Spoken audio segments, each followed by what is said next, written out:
Hello viewers, 35,000 anganwadi যে recruitment চলছে, এই 35,000 অঙ্গনওয়াড়ির মধ্যে কোন পোস্টে কতজন আবেদন করতে পারবে, কি যোগ্যতা লাগবে, কোন পোস্টের জন্য কি যোগ্যতা লাগবে এবং বয়স কত থেকে কতর মধ্যে হতে হবে, সব কিছুই আপনারা জানতে পারবেন এই ভিডিওতে।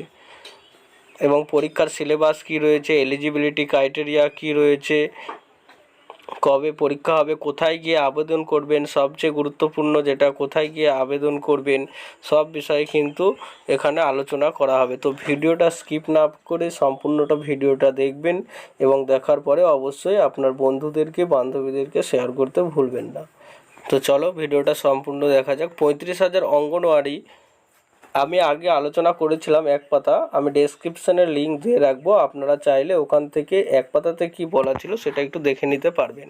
তো এক পাতার পর যেটা রয়েছে আগে নিয়ম ছিল অঙ্গনওয়াড়ি কর্মী পদের জন্য যোগ্যতা উচ্চ মাধ্যমিক পাস আর অঙ্গনওয়াড়ি সহায়িকা পদের জন্য ক্লাস 8 পাস। বয়স ছিল 18 থেকে 45 বছর পর্যন্ত। মন্ত্রী জানান, রাজ্যে মোট 1,19,881টি অঙ্গনওয়াড়ি কেন্দ্র আছে। প্রতি কেন্দ্রে একজন করে কর্মী ও সহায়িকা থাকেন। বর্তমানে 21,492টি কর্মী ও 13,906টি সহায়িকার পদ খালি আছে। সব মিলিয়ে বর্তমানে 21,492টি কর্মী ও 13,906টি সহায়িকার পদ খালি আছে।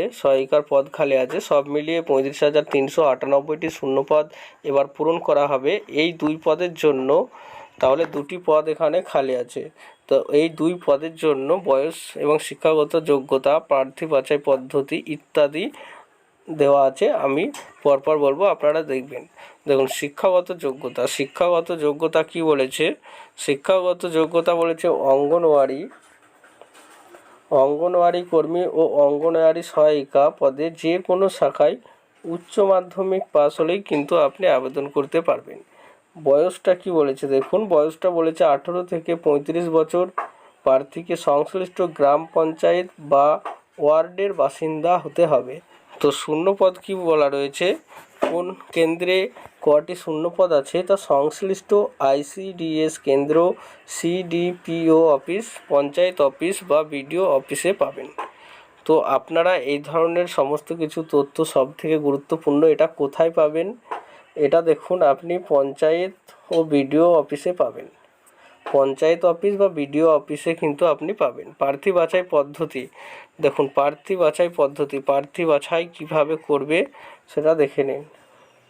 প্রার্থী বাছাই পদ্ধতিটা সবথেকে ভালো করে দেখে নিন। দরখাস্ত দেখে বাছাই প্রার্থীদের, আপনারা যে দরখাস্ত করবেন সেই দরখাস্ত দেখে বাছাই প্রার্থীদের লিখিত পরীক্ষা, দেখুন লিখিত পরীক্ষার জন্য ডাকা হবে।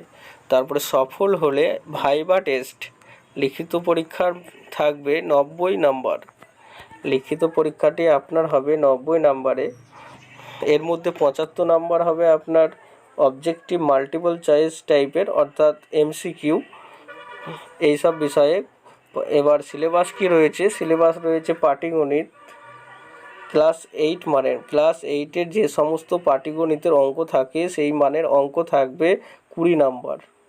তারপর নিউট্রিশন, পাবলিক হেলথ ও মহিলাদের মর্যাদা সংক্রান্ত প্রশ্ন থাকবে 15 নাম্বার।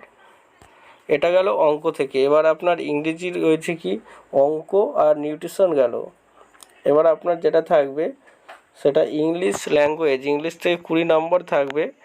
তারপর জেনারেল নলেজ থেকে 20 নাম্বার থাকবে। প্রবন্ধ লেখা 150 শব্দের মধ্যে বাংলায় প্রবন্ধ লিখতে হবে, সেখানে আপনি পাবেন 15 নাম্বারের প্রবন্ধ লেখা আসবে।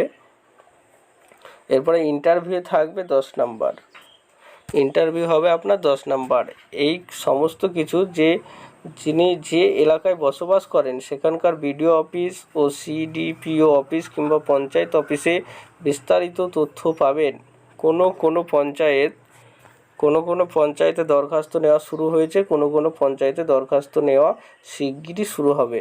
তো আপনারা এই অ্যাপ্লিকেশনটা কিভাবে করবেন, এই আবেদন আপনি কিন্তু পঞ্চায়েতে বা বিডিও অফিসেই আপনি কিন্তু যোগাযোগ করে দরখাস্তটা করতে পারবেন। এটার জন্য কোনো রকম অনলাইন খোলা নেই। তো আপনারা আবেদন করতে চাইলে আপনাদেরকে পঞ্চায়েতে বা বিডিও অফিসে অবশ্যই যেতে হবে, তা না হলে কিন্তু আপনারা খবরটা হয়তো পাবেন না।